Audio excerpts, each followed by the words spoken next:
దర్శకుడు హరీష్ శంకర్ పై అల్లు అర్జున్ గుర్రుగా ఉన్నాడా? ఇద్దరి మధ్య గ్యాప్ పెరిగిపోతోందా? అవుననే అంటున్నాయి టాలీవుడ్ వర్గాలు.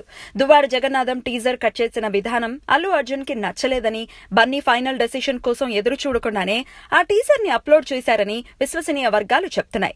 శివరాత్రి సందర్భంగా డీజే టీజర్ విడుదలవటం, ఏకంగా 50 లక్షల వ్యూస్ అందుకోవటం తెలిసిన విషయాలే.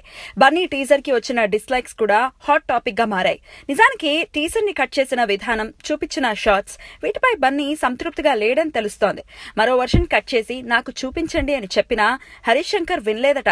దిల్ రాజు కూడా బన్నీ ఫైనల్ డెసిషన్ కోసం ఎదురు చూడకుండా టీజర్ ని ఎప్పుడు అప్లోడ్ చేసేద్దామా అంటూ తొందరపడ్డాడని, ఈ టీజర్ కి హిట్స్ వచ్చినా ఇంకాస్త మంచి అవుట్పుట్ ఇవ్వాల్సిందే అనే భావన బన్నీలో ఉందని, తొందరపడి టీజర్ రిలీజ్ చేసిన హరీష్ శంకర్ వ్యవహార శైలితో బన్నీ కాస్త అసంతృప్తిగా ఉన్నాడని టాక్. డీజే టీజర్ కి డిస్లైక్స్ రావటం బన్నీ దృష్టికి వెళ్లిందని, ఈ విషయంపై కూడా అసహనంగా ఉన్నాడని, పవన్ ఫ్యాన్స్ కి మరోసారి కౌంటర్ ఇవ్వడానికి బన్నీ రంగం సిద్ధం చేసుకుంటున్నాడని, ఎప్పుడో ఒకప్పుడు బయటపడిపోవడం ఖాయమని మెగా కాంపౌండ్ వర్గాల్లో గుసగుసలు వినిపిస్తున్నాయి.